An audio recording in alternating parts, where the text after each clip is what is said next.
शातिर आंखें, चिपटी नाक, पुरएतमाद चेहरा और एक मधम मुस्कुराहट। वो बहुत कम बोला करता, लेकिन जब भी बोलता इल्म व हिकमत और दानिशवरी उसके लबों से टपकती हुई दिखाई देती। अपने दिमाग पर ध्यान दो, देखो कि अंदर क्या चल रहा है, और फिर दिमाग को हर चीज से खाली कर दो, खुद को आजाद कर दो। बिल्कुल किसी पानी की तरह चलते चले जाओ, हर रंग में ढल जाओ और अपना रंग खत्म कर दो। नाजरीन, ये अल्फाज थे मार्शल आर्ट्स की दुनिया के देवता ब्रूस ली के। उसकी ताकत का ये आलम था कि वो एक उंगली और अंगूठे पर पुशअप्स निकाला करता। बेहतर से बेहतरीन बनने का जुनून उसकी रगों में समाया हुआ था। नाजरीन, ब्रूस ली के असल नाम से शायद आप वाकिफ ना हो, तो हम आपको बताते चलें कि ब्रूस ली का असल नाम ली जेन फेन था। वो 27 नवंबर 1940 को सैन फ्रांसिस्को में पैदा हुआ। वो मार्शल आर्ट्स का माहिर तो था ही, लेकिन इसके साथ ही साथ एक अदाकार, डायरेक्टर, प्रोड्यूसर, डांसर और गहरा फलसफी था। ब्रूस ली के वालिद फिल्म इंडस्ट्री से वाबस्ता थे और एक बड़ा नाम बनाना चाहते थे। उन्होंने ब्रूस ली को बचपन में पहली बार फिल्म इंडस्ट्री से मुतारिफ कराया और ब्रूस ली ने कई फिल्मों में चाइल्ड एक्टर के तौर पर काम भी किया। एक कामयाब शागिर्द के पीछे किसी बड़े मुर्शिद या उस्ताद का हाथ तो होता है। कुंफू की दुनिया में भी ब्रूस ली का एक मुर्शिद था, जिसने उसे लड़ाई के तमाम तर दाव पेच सिखा दिए। उस्ताद ने छोटी उम्र में ब्रूस ली की काबिलियत को भांप लिया था। उन दिनों हांगकांग के हालात कुछ अच्छे नहीं थे। रोज लड़ाई और मारपीट हुआ करती, जिनमें ब्रूस ली पेश दिखाई देता। आखिर तंग आकर उसके वालिद ने ब्रूस ली को अमेरिका भेज दिया। 18 साल की उम्र में वो अमेरिका में अपने वालिद के दोस्त के यहाँ वेटर की मुलाजमत करने लगा और साथ ही साथ यूनिवर्सिटी ऑफ वाशिंगटन में फलसफे के मजमून में दाखिला ले लिया। लेकिन आपको बताते चलें कि वो 18 साला नौजवान वेटर बनने के लिए पैदा नहीं हुआ था। उसके अंदर की असल हकीकत, जो कि कुंफू थी, अभी मजीद बाहर आने लगी। लोगों ने उससे मुतासिर होना शुरू कर दिया और उसे उस्ताद मानने लगे। यूं ब्रूस ली ने अपने पहले स्कूल का आगाज किया। इसके बाद ये सिलसिला चल निकला और मजीद 2 स्कूलों की बुनियाद ऑकलैंड और लॉस एंजलिस में रखी गई। यूं तो ब्रूस ली देखने में एक इंतहाई खतरनाक मार्शल आर्ट्स का एक्सपर्ट था, लेकिन आम इंसानों की तरह वो भी मोहब्बत के जाल में गिरफ्तार हो गया। उसकी मुलाकात लिंडा नामी लड़की से हुई और दोनों में शिद्दत भरा प्यार हो गया। लेकिन जालिम समाज को ये सब कहां बर्दाश्त था, पर मोहब्बत थी कि बढ़ती ही चली जा रही थी। आखिर दोनों ने चुपके से कोर्ट मैरिज कर ली। इस शादी से ब्रूस ली के 2 बच्चे हुए। ब्रूस ली ने अमेरिका में एक टूर्नामेंट के दौरान अपनी काबिलियत के वो जौहर दिखाए कि लोग हैरान रह गए। यही वो लम्हा था जब वो लोगों की नजरों में बाकायदा तौर पर नुमाया हुआ और इसी के बाद उसे हॉलीवुड सीरीज की ऑफर भी हुई, जिसमें उसने बेहतरीन किरदार अदा किया। लेकिन वो सीरीज बुरी तरह से फ्लॉप हो गई। ब्रूस ली कुछ देर के लिए उदास तो जरूर हुआ, लेकिन वो दिल बर्दाश्ता नहीं हुआ, बल्कि अपने ख्वाबों के पीछे दौड़ता रहा। वो साथ ही साथ अपनी मार्शल आर्ट्स की तकनीकों पर काम करता रहा। उसने रवायती उसूलों को कभी तस्लीम नहीं किया। वो हर उसूल को तोड़ देता और अपने मुताबिक तमाम काम करता, और इसी वजह से उसने मार्शल आर्ट्स की एक नई बुनियाद रखी, जिसको उसने जीट कोंडो का नाम दिया, जिसका मतलब ये था कि दुश्मन के वार को पहले ही लम्हे में रोक देना।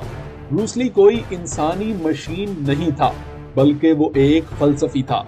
अपने हर दाव के पीछे उसका गहरा फलसफा मौजूद होता, जिसे वो इंतहाई आसान अल्फाज में बयान कर देता। एक बार एक जर्नलिस्ट ने ब्रूस ली से सवाल किया कि आपके नजदीक मार्शल आर्ट्स क्या है, तो वो कुछ लम्हों के लिए खामोश हो गया और फिर कहने लगा, मेरे नजदीक मार्शल आर्ट्स अपनी जात का इजहार करने का सबसे बेहतरीन जरिया है।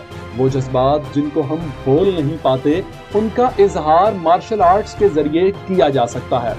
लेकिन सबसे मुश्किल बात यह है कि आप कितनी सच्चाई से इसका इजहार करते हैं। अगर आप अपने फन में सच्चे नहीं हैं, तो फिर आप जिंदगी के किसी भी मैदान में सच्चे नहीं हो सकते। हॉलीवुड से खफा होने के बाद वो चाइना वापस आ गया اور وہاں ایک کے بعد ایک 3 بہترین فلمیں بنا ڈالی جنہیں اتنی پذیرائی حاصل ہوئی کہ انہوں نے باکس آفس کے تمام تر ریکارڈز کو تہس نہس کر دیا۔ وہ مارشل آرٹس کا دیوتا تھا، اس کے مکے اور کک کی رفتار بجلی کی سی تھی، اور یہی وجہ تھی کہ اس دور کے کیمراز اس قابل نہیں تھے کہ وہ اس رفتار کے ایکشن کو فلما سکیں، جس کی وجہ سے بہت سے ایکشنز دھندلے بھی دکھائی دیتے۔ فلم ڈائریکٹرز کے لیے یہ مسئلہ کسی سردرد سے کم نہیں تھا۔ انہوں نے بروس لی سے گزارش کی کہ وہ اپنے تمام ایکشنز کو ذرا آہستہ رفتار میں سرانجام دے۔ یوں بروس لی نے اپنی رفتار کو فلم شوٹنگ کے دوران ذرا کم کر لیا۔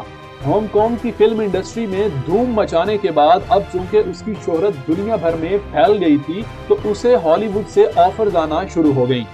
اس کو انٹر دی ڈریگن نامی فلم میں کاسٹ کیا گیا۔ فلم میں اپنے مرکزی کردار کو اس نے انتہائی شاندار طریقے سے سرانجام دیا۔ فلم کے اختتام پر اس کی صحت خراب رہنے لگی۔ اس کو شدید سر درد محسوس ہوتا۔ تشخیص کے دوران معلوم ہوا کہ وہ ایک دماغی مرض کا شکار ہو گیا ہے۔ وہ انتہائی پریشانی میں مبتلا تھا۔ اس نے امریکہ میں جا کر مزید بہترین ڈاکٹروں سے علاج کروانے کے بارے میں سوچا۔ امریکہ کے ڈاکٹروں نے اسے ابتدائی طور پر تندرست قرار دیا اور یوں وہ خوشی خوشی اپنے دل کو تسلی دے کر واپس آ گیا۔ لیکن واپس آنے کے کچھ ہی عرصے بعد اسے پھر سے وہی سر درد ہونا شروع ہو گیا۔ ایک شام وہ اپنی ساتھی اداکارہ کے گھر میں آرام کر رہا تھا کہ اچانک سے اسے وہی سر درد محسوس ہوا۔ اس کی ساتھی اداکارہ نے اسے پانی اور پین کلر دی اور وہ کچھ دیر کے لیے لیٹ گیا۔ اس پر بے ہوشی طاری ہو گئی اور وہ ایسا نیند میں گیا کہ پھر کبھی نہیں اٹھا۔ ناظرین، مارشل آرٹس کی دنیا کا بادشاہ انتقال کر چکا تھا۔ ابتدائی تحقیق میں بتایا گیا کہ وہ دماغی ورم کی وجہ سے انتقال کر گیا، جو کہ ممکنہ طور پر منشیات کی وجہ سے ہوا تھا۔ کسی کو بھی اس کے دماغ میں ورم کی وجہ معلوم نہیں تھی، لیکن اس کے جسم میں چرس کے باقیات کے آثار نوٹ کیے گئے اور یہ بھی کہا گیا کہ اس کی اس حالت کو منشیات نے بڑھاوا دیا تھا۔ کہا یہ جاتا ہے کہ کوئی تو تھا جو اس کی ہر کھانے والی چیز پر نظر رکھے ہوئے تھا، ورنہ کیسے ایک پین کلر یا چرس اتنی اچانک اس کی موت کی وجہ بن سکتی ہے۔ بروس لی کی موت کے حوالے سے بہت سی باتیں مشہور ہیں۔ بروس لی کی بیوی کو جب اس کی طبیعت کا پتہ چلا تو وہ فوراً ہسپتال گئی اور ہسپتال میں کسی بھی قسم کا شور نہ دیکھ کر اسے شک ہوا کہ کسی نے اس سے مذاق کیا ہے۔ اپنی تسلی کے بعد جب وہ گھر فون کرنے لگی تو اس نے اپنے شوہر کو دیکھا جو اسٹریچر پر بے ہوش پڑا تھا۔ لنڈا کا کہنا ہے کہ جب اسے بتایا گیا کہ وہ مر گیا ہے تو وہ اس سے کافی دیر پہلے ہی مر چکا تھا۔ تحقیقات سے یہ ثابت ہو گیا تھا کہ بروس لی کی موت اپنی ساتھی اداکارہ کے گھر ہوئی تھی، لیکن اس کی بیوی لنڈا نے بچوں پر اس بات کا غلط اثر ہونے اور بروس لی کو بدنامی سے بچانے کے لیے رپورٹس تبدیل کر دی۔